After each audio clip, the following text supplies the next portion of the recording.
Welcome to BlackUSA.news morning show. I'm your host, William Honolulu Jr. Join us as we explore the news and opinions that impact our community. We break down how the major stories have a very personal, local, and racial impact. No topic is off limits, but even if the conversation gets rough, we're always going to keep it real. Greetings and salutations, all my friends out there in internet land. I am William Honolulu Jr., and I have the privilege and honor of serving as the host of the Black USA News Morning Show. Good morning to you, good morning to you, good morning to you. Thank you so much for joining us.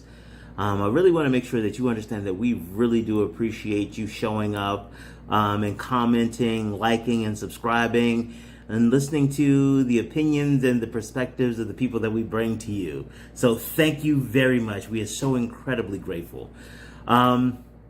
So today we're going to talk a little bit about my company, the Grinding Gang. I pulled some footage and some work that we've done in the past just to give you a sense of where we came from. I'm going to bring you all a clip from a show I did with Quandra Gaines of Community Resources, Connections, and Gardening. So she invited me on her show. We talked a little bit about the Grinding Gang. And then, it's probably been about 10 years ago before we became the Grinding Gang, where we were still the Honolulu group, where we did a part-time entrepreneur series on financial basics, because we were finding that there were a lot of people who didn't really understand how to manage their resources appropriately or what finances really needed to look like in their business. So we did a workshop or a presentation on that, and I'm going to share that with you all today. I want to give a big shout out to the super producer, Kyle Crazy Horse Morgan, and really a big appreciation to him for being a guest on the show. So thank you, sir. Appreciate you tremendously. Also want to give a big shout out to our assistant producer, Brandy Raymar.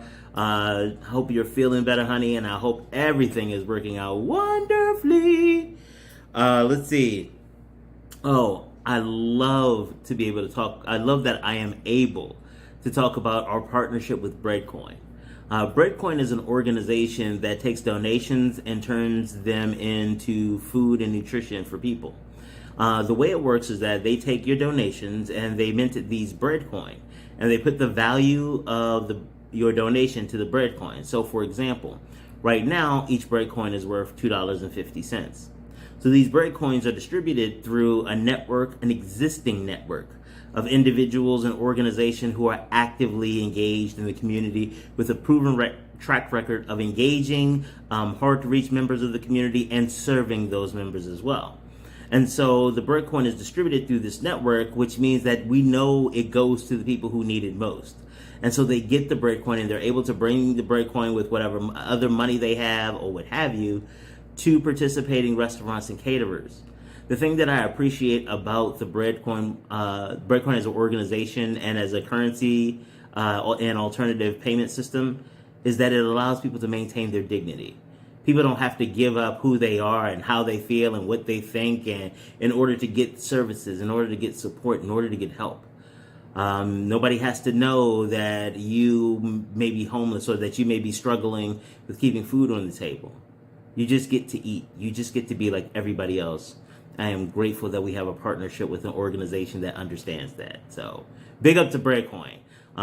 If you all have not checked them out at breadcoin.org, I encourage you to do so. Let's see. Want to make sure that I shout out a couple of other shows that are on the network. The Grinding Gang Studios produces both of them. That is People Over Politics with the Honorable Martin Mitchell, the cannabis councilman. He's a councilman at large in the city of Laurel in Maryland. He hosts a show on Sundays at 9 a.m. where he talks about policy, politics, and how they really affect people.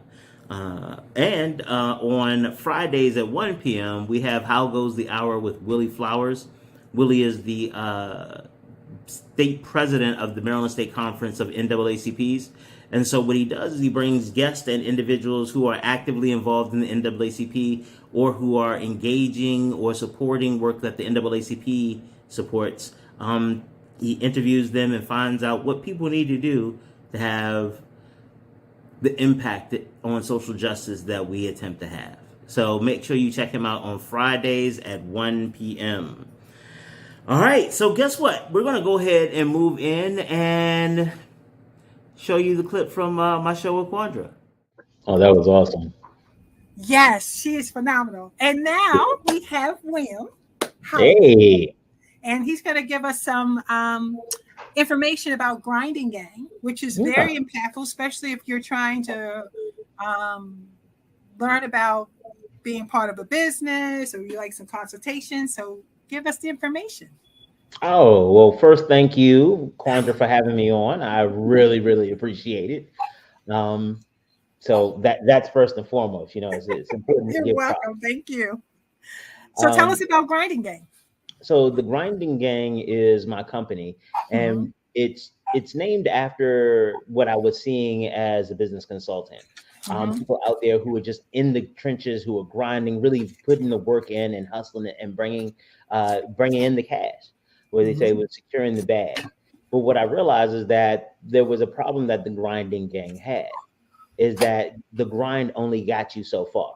It's like being on the hustle keeps you on the hustle. You don't have an opportunity to build and to get beyond the grind. So what I figured I'd do is pull the GrindingGang together and say, hey, together, because we all have the components that are necessary so that we can take it to the next level. So why don't we come together and figure out what happens beyond the grind?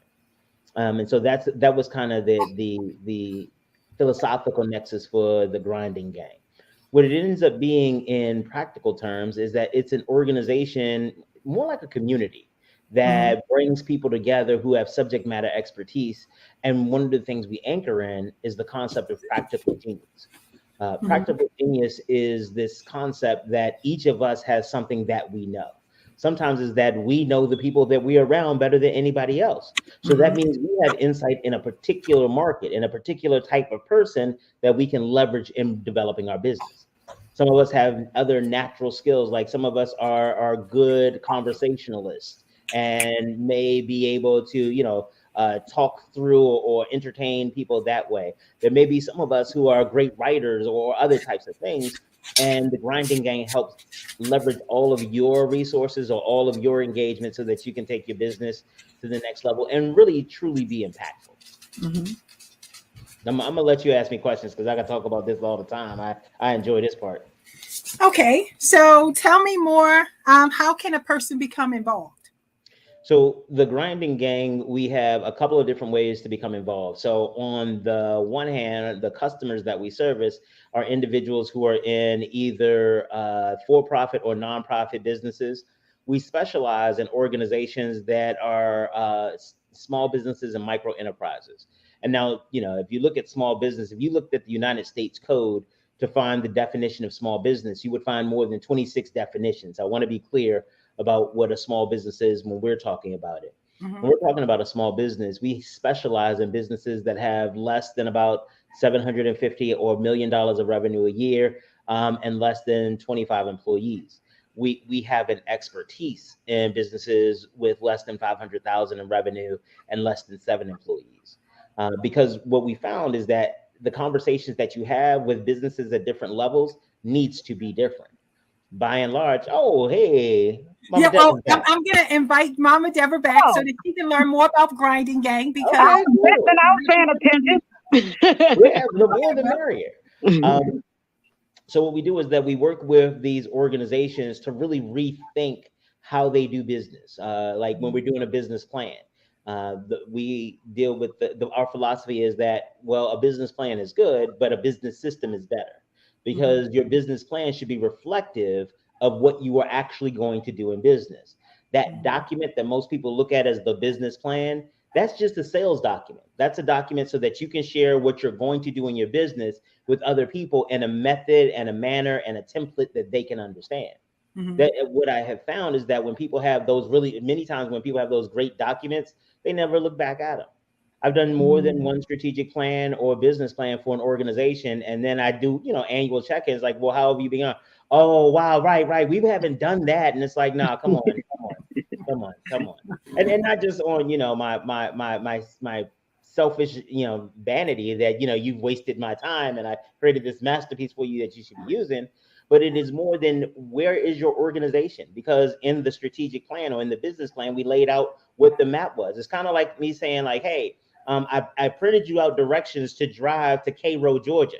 And and I call you, 10 hours into your trip and like, well, where are you along the directions? Oh, I don't know. I just jumped on like going south. I know it's south, so I just kept going south.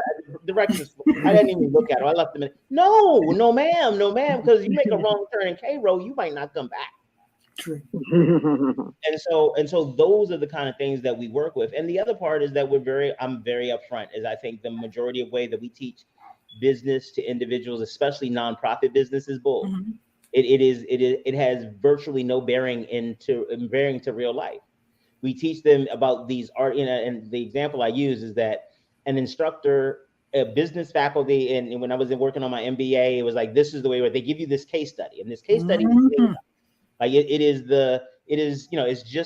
their ideas about what could happen to business. Then they give it to you and they want you to come up with a solution based on the limited information that they've given you.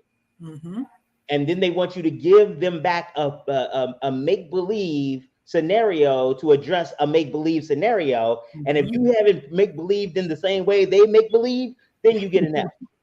Yes, indeed. I remember. and Mama Deborah, and you as well, Quandra, can attest to the real world does not work like that. There's no way where, like, how many times have you all written down, hell, a to-do list, and by to the end of the day, it's to don't. And so getting them to understand this way of thinking, because what we realize is that there are a lot of people who they don't have the experience, mentorship, or what have you about business. So what they're doing is that they're just guessing. It's like, oh, I saw somebody do this, so I'm gonna do that too. Or I read an article by this famous person, and I'm gonna do what they did. I had one young man come to me, and he was saying all he needed to do was to get into a room with some famous people, and he'd be able to get them to buy his buy his service. And I was like, where are you getting this from? He's like, and so this is, and so let me tell you a little bit also about working with me. Sometimes I just say what I think. My filter is so incredibly broke. I have reached an age and enough grades that I don't care. So, exactly what I think. But guess what? If you want to know what I think, I'm going to have to tell you, but I'm not going to make it up for you.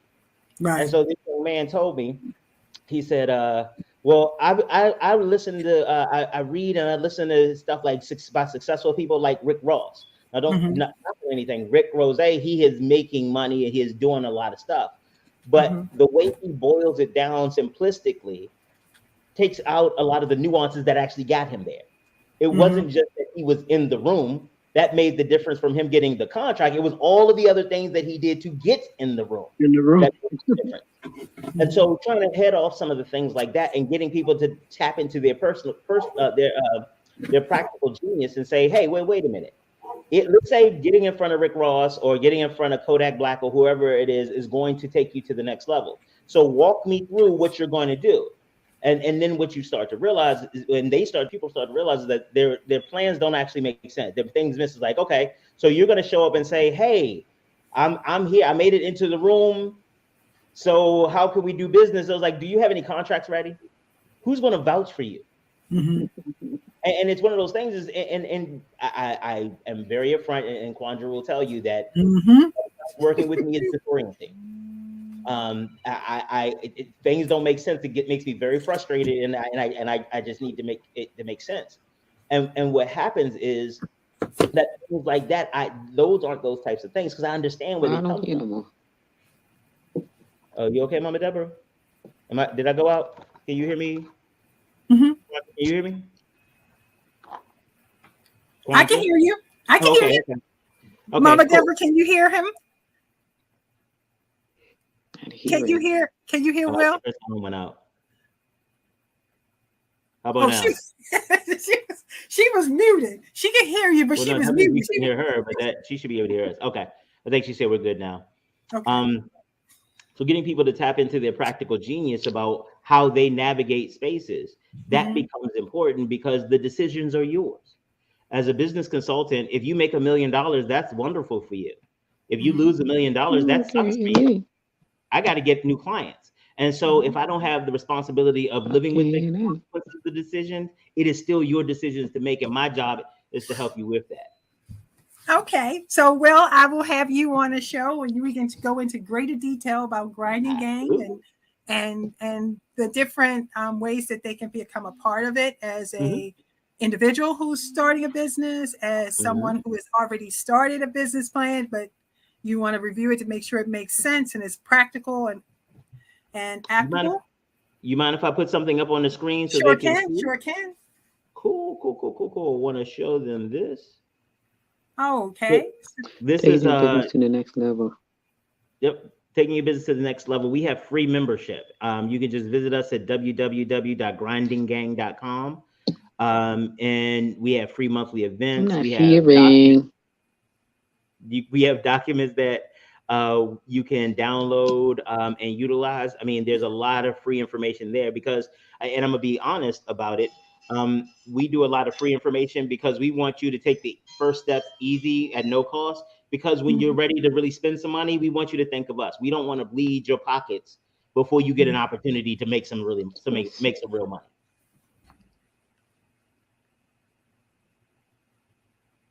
I think Mama Deborah's having some technical difficulties with her sound system.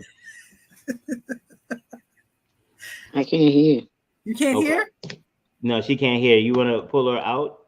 Okay, hold on. And bring her back? Yeah. Okay.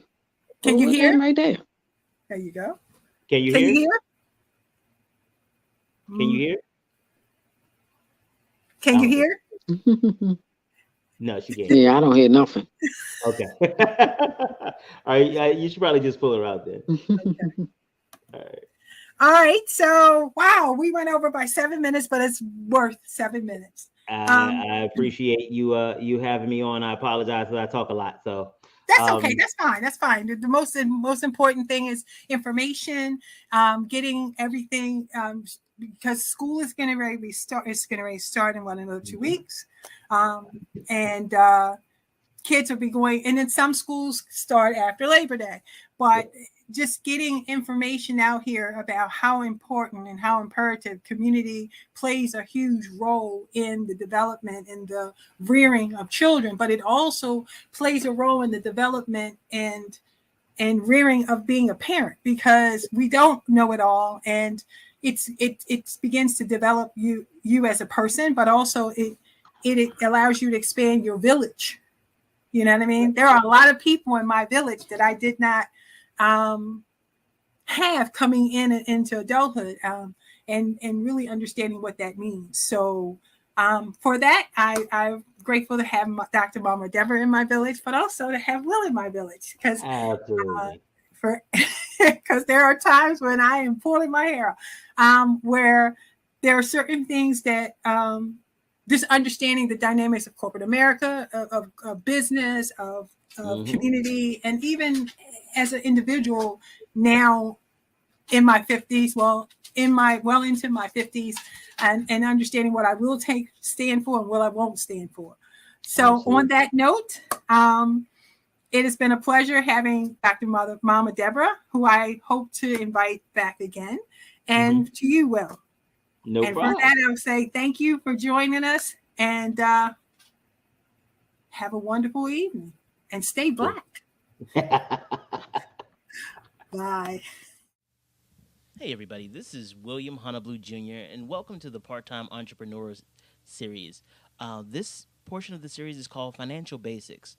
Talking a little bit about what the Part-Time Entrepreneurs Series is, it's an opportunity for those entrepreneurs who aren't doing it full-time, for those who, I guess the term is, this is their side hustle. It's an opportunity for them to get to know business more intimately, to get to understand how some of the different areas of business work, and to make sure they have the tools necessary to be successful in the short and long term. As you all know, I'm the president of the Honeyblue Group, LLC. What you may not know is my academic background and a little of my professional background that can give you a sense of comfort about the information I'm going to present to you. I have a Bachelor's of Arts in Political Science from UMBC, or the University of Maryland, Baltimore County. A really great school. I have to give a shout out to it. I have a Juris Doctorate degree, which is a degree in law. I also have a Master's of Business Administration degree. Both of those degrees, both of my graduate degrees, I got from the University of Baltimore. I spent some time as a financial specialist, which was a job where I had an opportunity to work with not just individuals, but small business owners and helping them understand how the banking industry or how their banking situation could assist them in leveraging opportunities to make their business successful. That included things like explaining balance sheets and credit statements and things like that to them, also helping them understand their cash flow and some of the things that we'll be talking about today. I also spent some time as a small business consultant, small to moderate sized business consultant for the Small Business Development Center Network based in Maryland. I was a budget analyst for the Department of Legislative Services, and that organization is one that supports the Maryland General Assembly. So this group of people, professional staff, they analyze the budgets of the various state departments. For example, the budget I was responsible for was the Department of Public Safety and Correctional Services. And that budget was about $1 billion. So it gave me an opportunity not just to see how the budgets are created, but some of the decision-making processes that went in the background to really make those determinations. And the General Assembly, like most state legislatures, serve kind of as a board of directors, as it were, for state finances. Total state budget was about $24 billion at the time. So this just gives you kind of a sense of some of the scope of opportunity. Also, I'm the president of RadioForReal.com, which is an online radio station designed to help not just small entrepreneurs, but independent artists and independent musicians really get their music out and have a voice. We also provide radio services and distribution services of their music and give community organizations and individuals engaged in the community opportunity to tell their story and really get the word out. It's also really important to me that you have an understanding of what we're planning to do during the course of this presentation. Our objectives, our learning objectives for those trainers in the room or in cyberspace. The first thing is to understand the importance of financial management to your business. A lot of times people think that since they're doing entrepreneurship part-time, that managing finances in a really determined or concerted way isn't really all that necessary. That is one of the quickest ways to financial ruin and to turn your business into a hobby that costs you money instead of making you money. We also want to be able to develop basic financial statements. It's really important that people use their financial statements as management tools.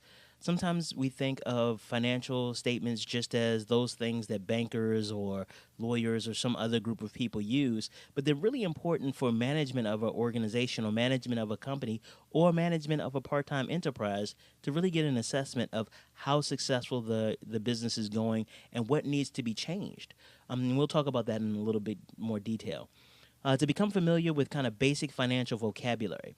When you're interacting with your accountant or your banker or whomever, it's important that you understand the words that they're using. I've had many clients who come to me for business consulting and we'll be having a conversation and I'll explain a term and they'll go, oh, that's what my bookkeeper or that's what my accountant was saying. And when I ask them, why didn't you ask them then? And the honest answer is normally, I didn't want to embarrass myself. Understanding the desire not to embarrass yourself, but it's really important that you understand what your business is doing and that you understand the language that people are using to describe your business success or some of the challenges you may be facing. We also want to be able to determine how to maximize the return on your investment in assets. This becomes a really critical piece when doing business, especially part-time. Doing business part-time, you don't have an opportunity to, make it up as you go along. For those who are doing entrepreneurship full-time or running their businesses full-time, they kind of learn on the fly. And if they make a misstep, a lot of times they have the time to go back and take care of those missteps. But it's really important to start thinking about your business from a point of return on investment or return on assets, because otherwise, again, you have a hobby that you'll end up paying for. And also how to understand how to protect your money.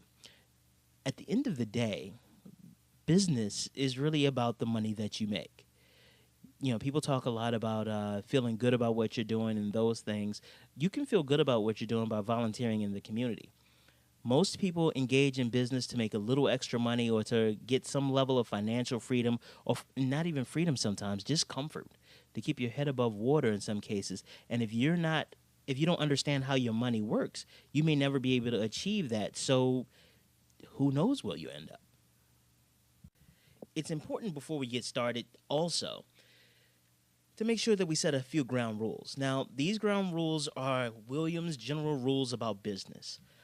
These are no one else's. I take full ownership and responsibility for them. And speaking of responsibility, that leads me to the first rule. Your business is your responsibility. There have been times where my clients come to me and tell me, well, my accountant said this, or my staff did that, or I did this because someone else advised me, or my cousin said, or one of my suppliers said, and I did this, or the salesperson said, blah, blah, blah, blah, blah. It's your responsibility. If you are not managing your business, if you're not taking control and finding people that you can work with and trust and who are competent, then the outcome is really your responsibility. If you engage in a decision, or if you make a decision based on information that you receive from a source that isn't credible, it's your responsibility. If you didn't plan for a contingency, again, that's your responsibility. And I think it's important to pay attention to the lines of responsibility, so that not to scare anybody, but just to make sure that we have a responsibility as entrepreneurs to be vigilant, especially the part-time entrepreneurs. The next is that planning is the key to success. There is a saying that if you fail to plan, you are planning to fail. That is incredibly true. Now, we shouldn't get what people call the paralysis of analysis. That's another thing you'll find. If there's a saying about it, I've probably heard it, and I will probably use it. You shouldn't get paralyzed by trying to figure out and plan for everything, because there are some things that will come that you cannot plan for. But the issue is making sure that you plan for as much of it as you can to maximize your likelihood of success. All the advice that you get is not valuable is the third ground rule. And I say that not necessarily talking about the advice that you get here today as you're going through this, because I'm hoping that all of it is valuable to you, but making sure that you pay attention to the credibility of your sources of information. You have some people who provide advice from their perspective, not recognizing some of the nuances of your business, some of the nuances of your customers, your clients, your market, or anything like that. So following their advice may not be helpful to you. Always take advice with a grain of salt, and take it and make a decision on your own. Don't just follow it wholesale. Always do your research. Make sure that you understand the market that you're getting involved in. Make sure that you understand the different things that could happen. Understand your business, your product. The next is to make sure that when you take risk, that the risks make sense. One of the things people talk about with entrepreneurs is that entrepreneurs are risk takers. They take risks. They do the things that everybody else is afraid to do, which is true, because it takes a lot of courage to step out and to start a business on your own. But make sure that that risk makes sense. If the likelihood of success is slim, then take that into consideration. If you can spend $1,000 to get 1,005, that might not be a risk that makes sense. Or if you take a risk and there's a long shot that you'll be successful, again, risk may not make sense. So make sure that when you take a risk, that it makes sense. The next is incredibly important, particularly for new entrepreneurs and for the part-time entrepreneurs, is that it's always business. It is never personal. At the point, in my experience, at the point that it becomes personal, that's when the entrepreneur loses, because it's business. There are people that you may not like personally that you need to do business with. There are people who may have characteristics that you don't appreciate or that you find offensive. These are people that you may have to do business with. And there may be people that you love, family members, friends, people who go to your same religious institution or what have you. You went to college together, your roommate, or I don't know. But it's business. Because when you get in, when it becomes personal, one way or the other, whether it's people you don't like or it's people that you love, you run the risk of making bad business decisions based on personal feelings. Um, there are some people in my life that I love tremendously. I would never do business with them. There are other people in my life that I find deplorable that I will write a check to because I know there will be an incredible return on my investment. And then there's some that we run the gamut, or we can do a little bit of both. There are people that are really good friends of mine that I tell them when we get ready to do business that we're doing business as business people. That if the business goes well, that's great. If it doesn't, that's great. We can still go out and hang out, and you can come to the cookout or what have you later. The next is to mitigate your risk. Again, as a risk taker, not just making sure that it makes sense, but you do those things to ensure that the downside of risks are mitigated. And what mean by mitigated is to ensure that the risk is not just open. So if you have if you're investing $1,000 in a job or in a project or in an activity, you want to make sure that you can get as much of that $1,000 back if the business is not successful or if that job isn't successful. The next is that remembering that your job is to make money in business. I think that's pretty self-explanatory. And the last ground rule is don't get too focused on one aspect of the business. If the example I love are phenomenal cooks who become caterers, they get so caught up sometimes in the taste, the artistry of their craft that they forget to manage sales. They forget to manage expenses. They forget to manage personnel, their taxes, and things of that nature, their legal liabilities, their contracts, and those things. They get so focused in one aspect that they forget the other. Or vice versa, you have some people who are phenomenally good at business, but the business that they got into, they forget about it. They're so busy worried about sales and forecasting and those types of things that customer service suffers. Don't get so focused on one aspect of the business that you lose sight of the rest of it. Again, particularly for the part-time entrepreneurs, because many of the part-time entrepreneurs don't have staff that help them manage the different aspects of business. Hopefully, the ground rules make sense to you. Now we're going to spend some time talking about why financial management is important. The first thing is that it guides business activities. What I mean by that is that if you understand how your finances work and what money goes where and how your money is moving, you can have a better opportunity to assess the viability or the importance of certain business activities. You may find that some of the business activities that you engage in most generate less revenue than some of the other ones that you engage in least. For example, one of the things that people don't really understand a lot of times is that one of the reasons that gas stations started putting convenience stores with instead of just the place you go and get gasoline is because the margins on some of the products that they sell in the gas stations in the convenience store part is a lot higher than on the gas itself. But until somebody looked at the numbers and figured out how much money was coming in for what activities, they couldn't determine which one would be a good idea. Now, it demonstrates strategy and planning. This becomes really important at the point that you're looking for investors or looking for credit for your business. If the person that's extending you credit or the person that's investing in your business understands that you understand how your money works, then they'll be more likely to invest in your business. Remember, they may love you, they may trust you, but at the end of the day, they're in this for return on their investment. And you have to show them that you understand the importance of that. Now, it also establishes benchmarks to evaluate your business activities. It doesn't just tell you what business activities are bringing in more money or what business activities are doing this and doing that. It also gives you a benchmark. What that means is you can look year over year and find out, what money is coming in and are we doing well? Especially if you've been able to do some competitive analysis and determine what your competitors are doing. So if your competitors' profit margins, let's say, are 25% and your profit margins are 10%, it does not sound like you can sustain a price war. If your profit margins last month were 10% and this month they're 20%, that suggests that either costs have gone down or something good has happened because you're making more money to keep. So it helps establish those benchmarks. Now, business success, by and large, both the business success you can enjoy today and the business success you believe will happen in the future are based on the way you manage your money.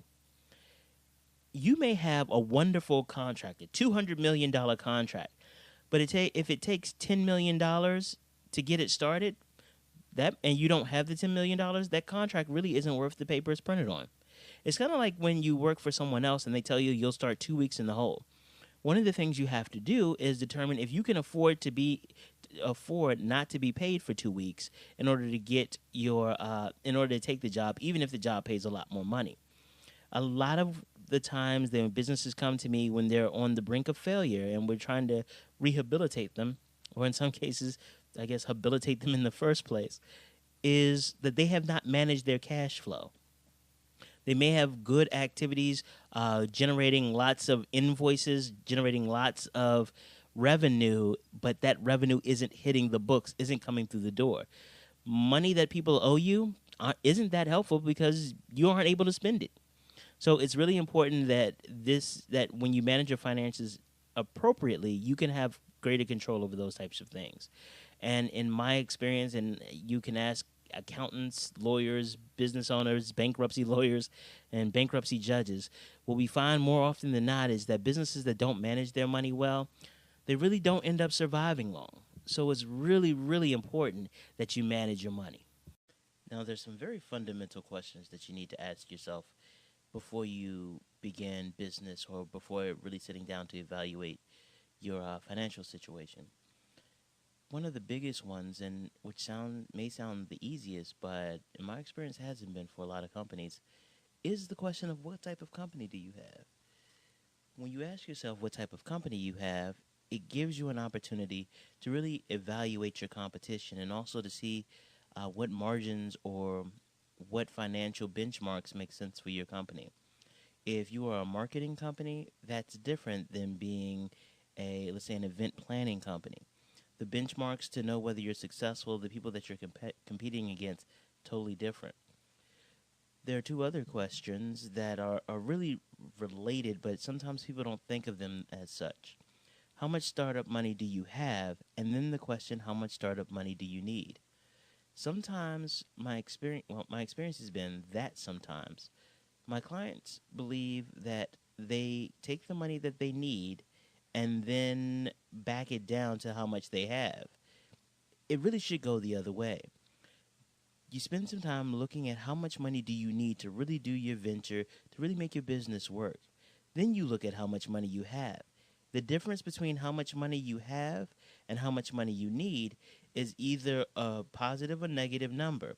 If it's a positive number, it means that you're working with some cushion and you can move forward on your business knowing that you have some money in reserve. If the number is a negative number, that suggests that you need to stop, take some time and get some more money. Put some money together and make sure that your business is well financed. Otherwise, you'll end up in a situation where you'll lose. Not only will your business have a lower likelihood of being successful, but you'll also lose the money that you put in to begin with. The next question is, how much money will come into the business? And again, linked is the question, how much money will leave the business? This is more a question around cash flow. Now, some people don't understand what cash flow is. And let's just talk about that for just a second. Cash flow, we'll get into it a little bit later, but we're going to spend some time on it right now. Cash flow is the movement of actual dollars and cents in and out of your business. You can have a really great contract. Let's say you have a contract that's worth $1 million. And it costs you $500,000 to get the contract done. But if they don't pay you until the end of the contract, that means that you have to come up with $500,000 cash or $500,000 in financing before you can actually get to getting your $1 million. So that's why cash flow is important, because money made on paper is just that, paper. And until you cash it out or until you complete what's necessary to get that cash in the door, sometimes it doesn't really matter. Now, when does money come in and flow out of your business is also another question related to cash flow. These questions really help you focus on, is your business sustainable based on the resources that you have? Now, Additionally, you need to pay attention to what assumptions have you made about your business and about your finances. If you assume that you're getting paid every month or every day from your clients, that will change the way that you operate, because that means that you may, if you're getting paid every day, uh, you have one set of expectations, you have one set of ideas about the operations of your business. But if you're getting paid every month, then that's something different. So you need to understand what assumptions that you've made, so you can make sure that your business flows properly. And did you document all of the information underlying your financial projections? When people bring financial projections to me and they say, well, this is what I think is going to happen, or this is, this is a good profit margin, or this is how much money I'm going to make, or these are even how much my expenses are going to be.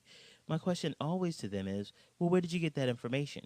Are you guessing? Is it based on your years of experience, or did you get it from some other source, looking at your competition or what have you? These are really important questions before you move forward on your business.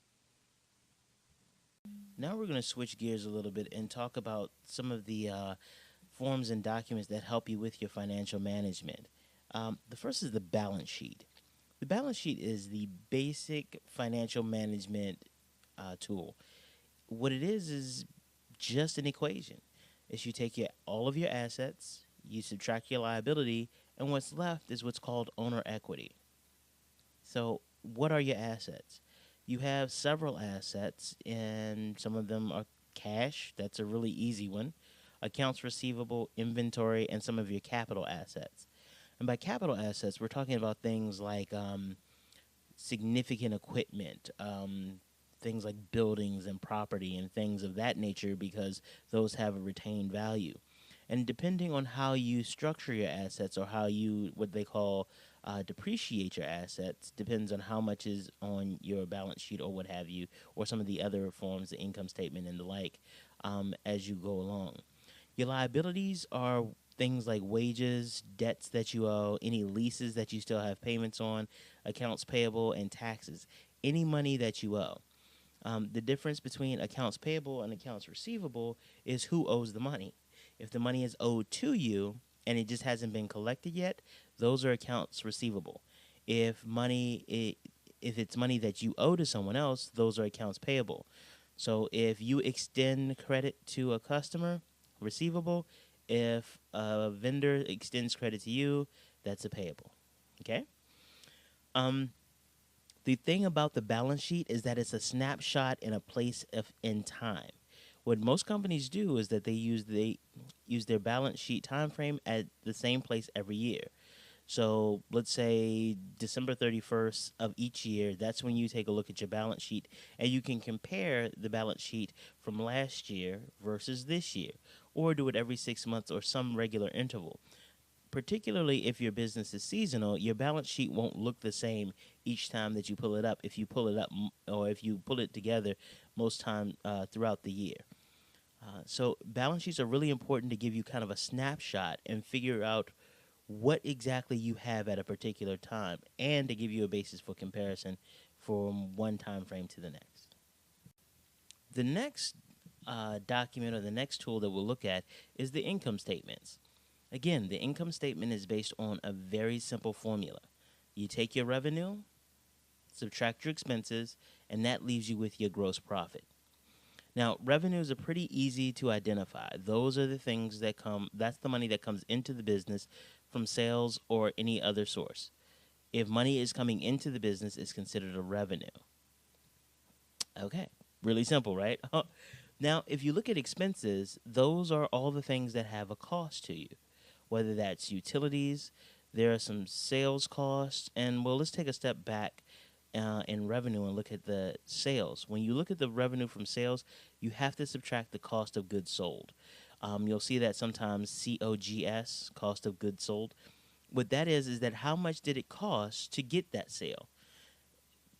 Because that is what your true revenue is. Some people do it differently. Some people subtract the cost of goods sold directly from the revenue, from the sales, the actual sale when it comes into the organization. Others actually factor into the expenses. Personally, I look at it, I think it makes more sense when you take it into consideration when you're doing your expenses, because I think that's more reflective and gives you better information on which to base your decision making. When you're looking at going back to expenses, when you're looking at things like general administrative costs, postage, when you're looking at things like utilities, paper, those types of things, the general administrative, depending on what your business is, you may have some research and development costs as well, and depreciation. Depreciation is when you take a large asset like we talked about before, and you depreciate its cost, or you take the cost and divide it over its useful life. So, for example, the useful life on a building may be 30 years, 50 years. So you take the cost of the building and divide it over 30 years, and that each year you assess that to the assess that against your income statement. You also have things like interest. So if you have a loan and you're paying back the loan, you look at the loan in two parts. You look at your payments on the principal, and then you look at your payments on the interest. You list them separately. And then any taxes that you may owe, whether that's sales tax or whether that's income taxes or anything else.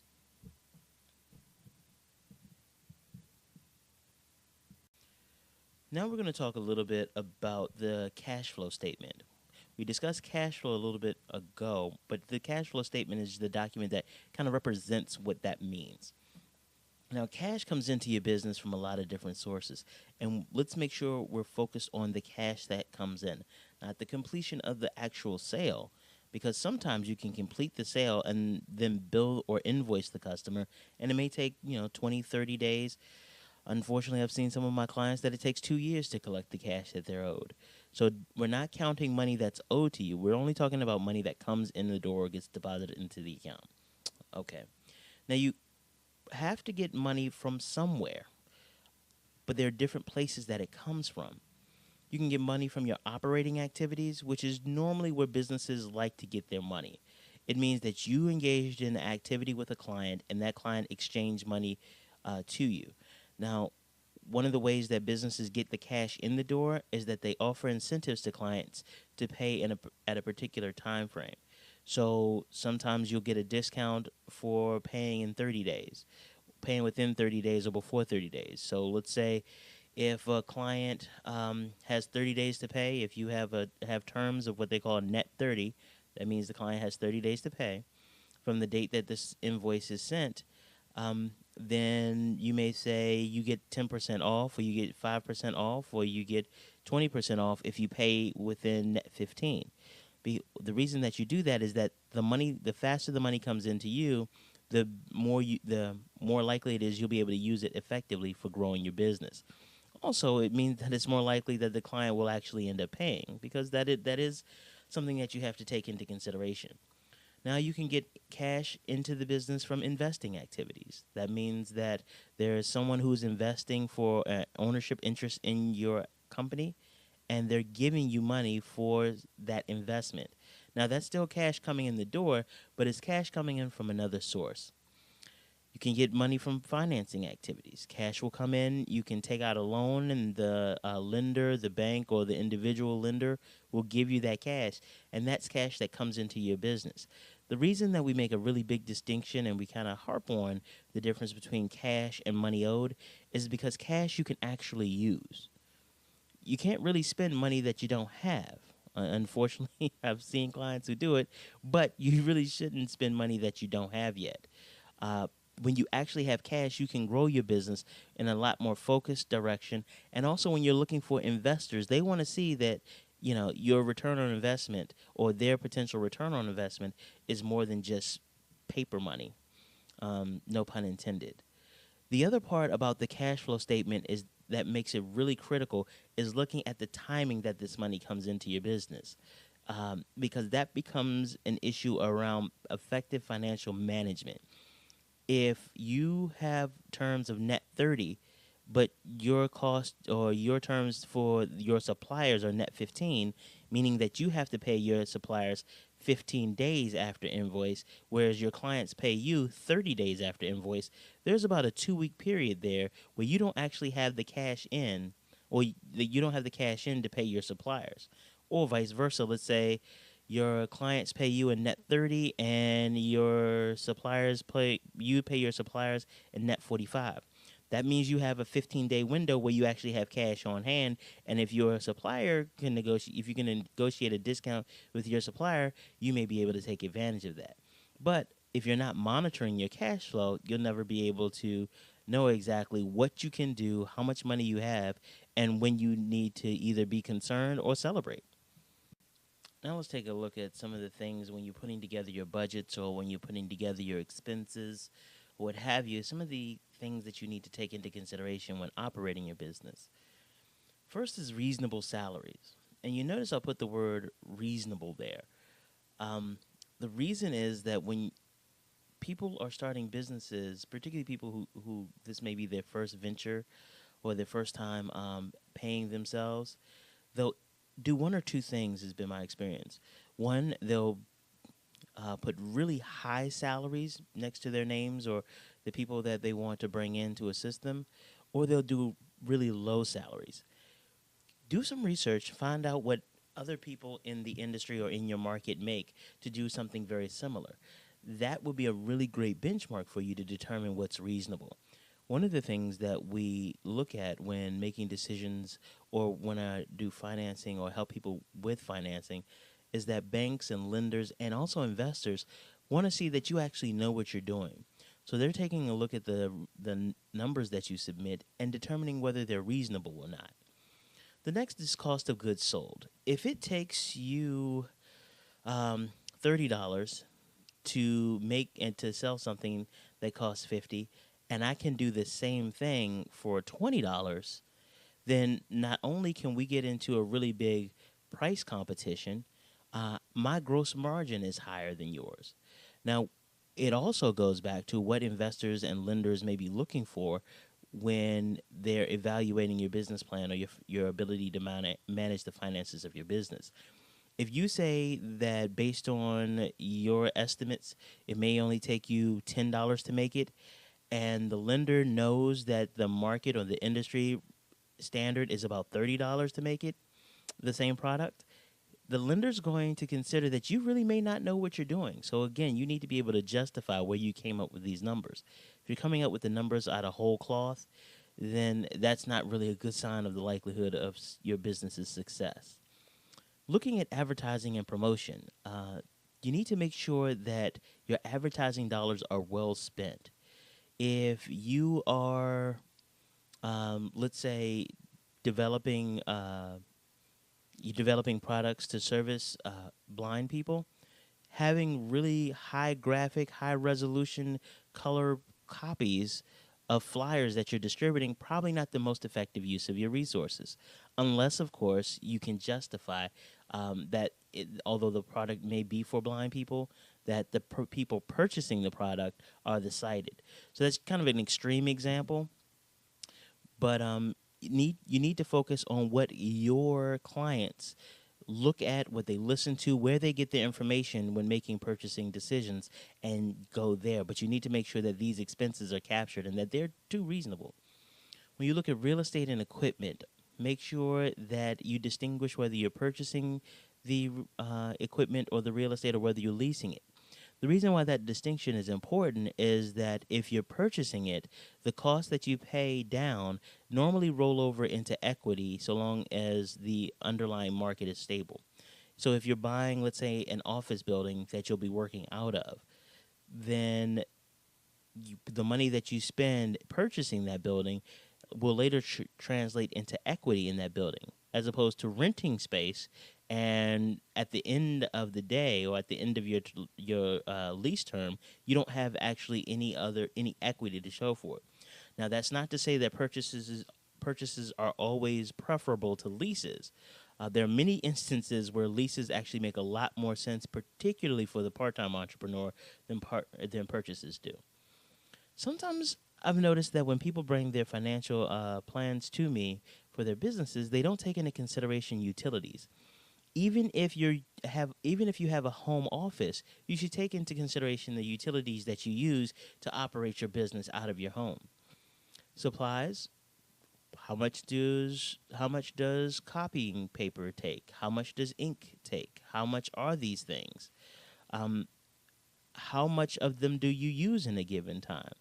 If most of your activity is done via the internet, emails back and forth, digital signatures, you may not spend as much as someone who, let's say, a lawyer developing documents for discovery or making copies and things like that. Absolutely different. So you need to make sure you take those things into consideration. You'd be surprised how many businesses don't take into consideration insurance.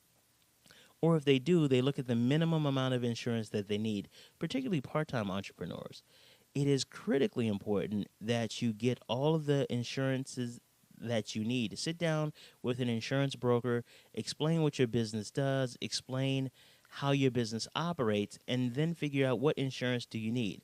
Granted, remember that the insurance broker is a salesperson and their job is to sell you things. But also to listen to what they say and make sure that it makes sense to you, because there's nothing worse than working really hard, making a lot of sales and doing real well with your business, and then having that money taken from you because of unexpected liability that you could have gotten insurance to cover. Some entrepreneurs, particularly part-time entrepreneurs, think that insurance is a waste of money. I hope for your sake that every dime you ever pay in insurance is a waste of money. If you look at your car insurance, if you ever have to use your car insurance, that means something bad happened. That means you got into an accident, or your car was stolen or something like that. I hope for your sake that every dime you ever spend in insurance you feel is a waste, because that means you didn't have to call it in. That means that something bad, that unfortunate incident that insurance is designed to protect from, didn't occur. There are license fees for many of the things that some part-time entrepreneurs do. Make sure you take those fees into consideration, or the fees for licenses, or the fees for continuing education to maintain your license. For example, in Maryland, insurance agents have to take a certain number of what they call continuing education units or continuing education credits, or you lose your license, so you're not able to sell insurance anymore. So take those things into consideration when developing your budget. Also, annual government fees. A great example is in Maryland, it costs, I think, about $300 for a limited liability company or a corporation just to file the personal property tax document. Doesn't, even if you're filing and say you have no personal property on which they can tax you, to file that sheet of paper or to file that document still costs you $300. And depending on what licenses you have or what industries you're in, you may still have to pay $300, $400, $500 a year just to operate, just to have the ability to operate your business in a particular state or local jurisdiction. Because sometimes you may have to pay a certain fee to the state, a certain fee to the federal government, and then again another separate fee to the local government. So make sure that you're paying attention to that. Your loan repayments, any financing that you've done for your business, you need to take those into consideration, and your taxes. Make sure that you know whether sales tax is applicable to you if you're selling on the internet, or if you're selling in real life, if they tax services or if they tax the goods that you sell. You need to take those into consideration, because the government tends not to be all that forgiving when you don't pay them their tax money. Some people are asking, well, where do I get this information from? How do I benchmark my business? How do I know if I'm doing what's right from a financial perspective? Well, there are a lot of sources of information. One of the best sources is the actual history of the business. If you've been operating this business, even from a part-time basis, for a period of time, and you've been keeping good records, you can take a look at those records and do an analysis, or just to see if there are any trends that you can identify. Do you notice that in some months revenue goes up while in other months revenue goes down? That is really great information, because it tells you how to plan. If you know in June your revenue shoots up and in November it goes down, then you know the money from June may need to last you, or when you get to September, October, you need to start moving money into reserve so you can make it through November and December. But that is really great information, especially because you are just extending the information. You're just extending what you already know using your business's history. As good a reference point or as good a resource can be the owner's experience. Let's say you are opening up a business in retail, and you have years working for another company doing retail. That gives you a lot of really good experience. You know your customer base, you know what you're doing, you have seen the operations of a business, particularly if it's a successful business. And you can use that to build on to make sure that your business is a success, taking a look at how the finances of that business were managed and also what the benchmarks were there. You can do what they call competitor intelligence. That's a fancy way of saying, what is my competition doing? What are their benchmarks? How do they know when they're successful? Getting that can be a little dicey at times, but there's some organizations, some businesses that more than happy to tell you what's going on with them. You can look at public records. Public records are really good to determine like the liability of certain organizations. If you see that organizations in your industry or in your area are being sued on a regular basis in public records, that's a pretty good indication that you might want to get better insurance or make sure that you can mitigate those losses. You can look at industry analysts.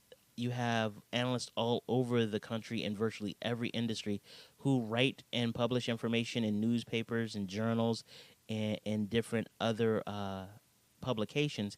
You can use that to try to figure out what's going on with your competitors or really good benchmarks.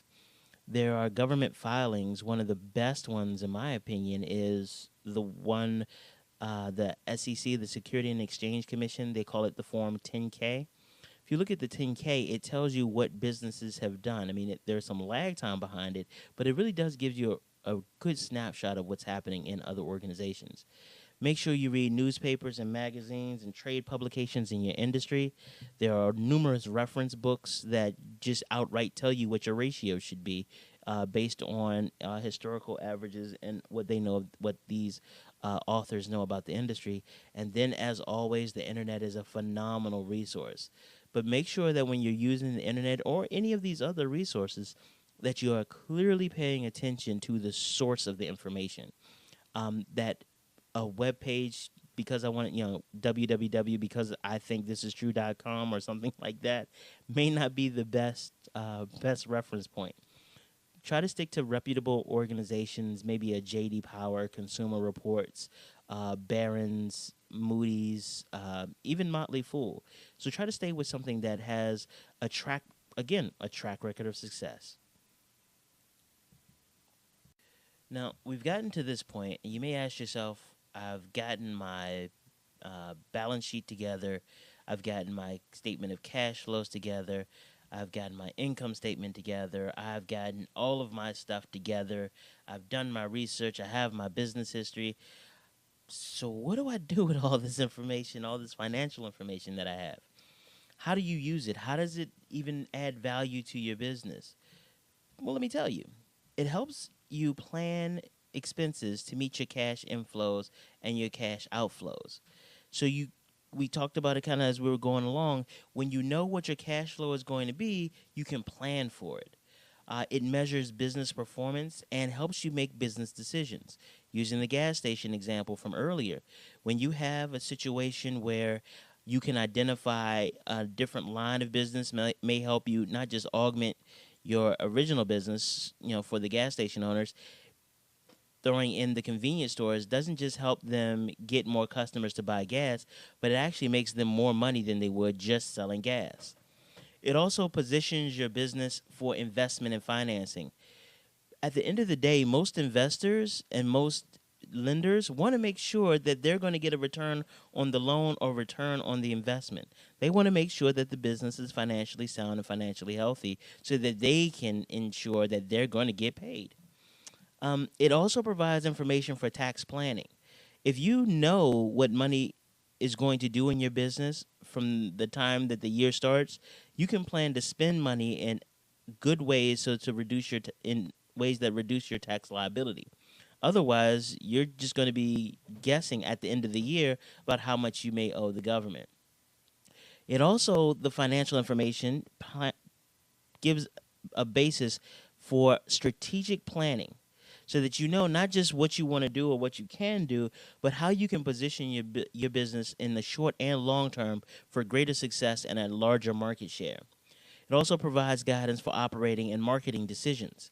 If you find that some of your clients aren't spending as much as other clients, or some of your business lines aren't providing as much as other business lines, it gives you an idea of whether you need to dedicate more or less resources to those business lines. Now, the question always comes up, how do you protect your finances? The first thing you have to do is understand your assets.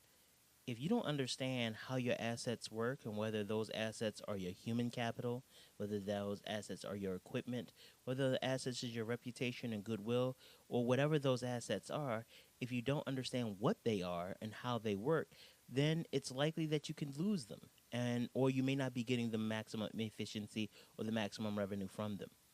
The next thing that you need to make sure that you're doing is that you have effective contracts and leases, making sure that those agreements are to your benefit and don't just sign something because they give it to you and tell you it's the standard agreement. Standard agreement means that it's the regular one that whoever is giving it to you uses. Sometimes people don't realize that standard agreement doesn't mean that it can't be altered. It just means that this is just what we always do. Just because they've always done it doesn't mean that it's the right thing to do. Now, making sure that your bank accounts are titled properly. For example, if you have a bank account that is holding your client's money, you need to have it titled so that if you, let's say you have some liability, that money can't be attached, that they can't go after that money. I had a client whose business was doing fairly well. They were working with some grant money to do some community outreach and to assist their clientele. What happened is that they got sued and they lost the lawsuit. And that client ended up having to pay, or actually had the account garnished. And the garnishment took away not only their operating money, but all the grant money as well.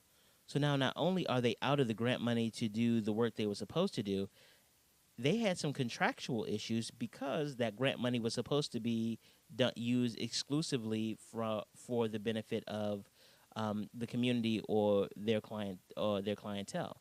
So now they're stuck. It's important that if they had their accounts titled properly, and your banker or your tax professional can assist you, but if they had the accounts titled properly, when that garnishment came, it wouldn't have been able to they wouldn't have been able to use get the money from that account. Now, monitoring your finances is also important in protecting them, making sure that your books match the bank's books, matches your bookkeeper's books. It's always good to have a check and balance and to reconcile all of that information, reconcile your credit card receipts, your credit card statements with your accounting books, with your bank statements, to make sure that there isn't money missing or anything funny isn't going on. You also need to focus on your accounts receivable and your collection activities. Many businesses have a lot of great revenue on their books. It looks good, but what's happening is that it's not cash flow. It looks good on paper, but it just becomes paper. You may have a business that's carrying like 20, 30,000, sometimes even 50, 60,000 on their books for 90, 120, 180 days. That's not really healthy for your business, because what you're doing is you're subsidizing your client's lifestyle. Estate planning is also really important, because let's say you have a partner, or let's go with the partner example.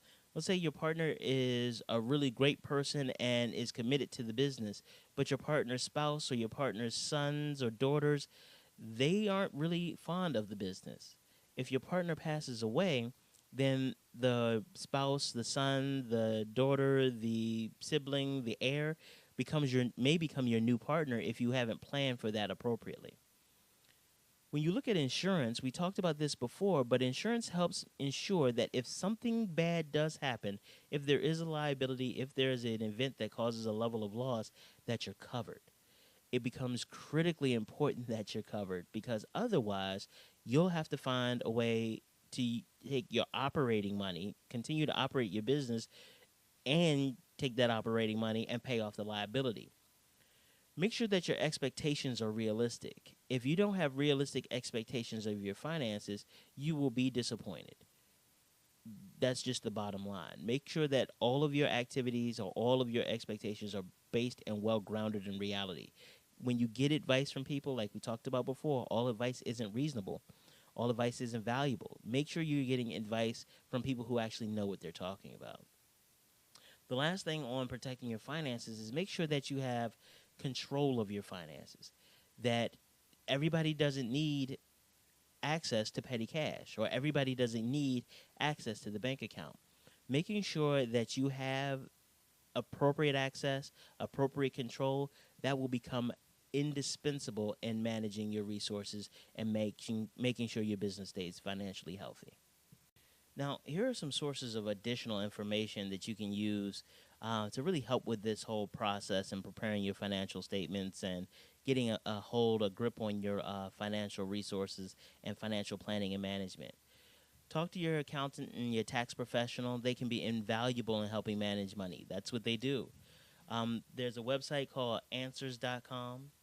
You have entrepreneur.com, which is an incredible resource. Investorwords.com, because sometimes the vocabulary of business can be a little intimidating.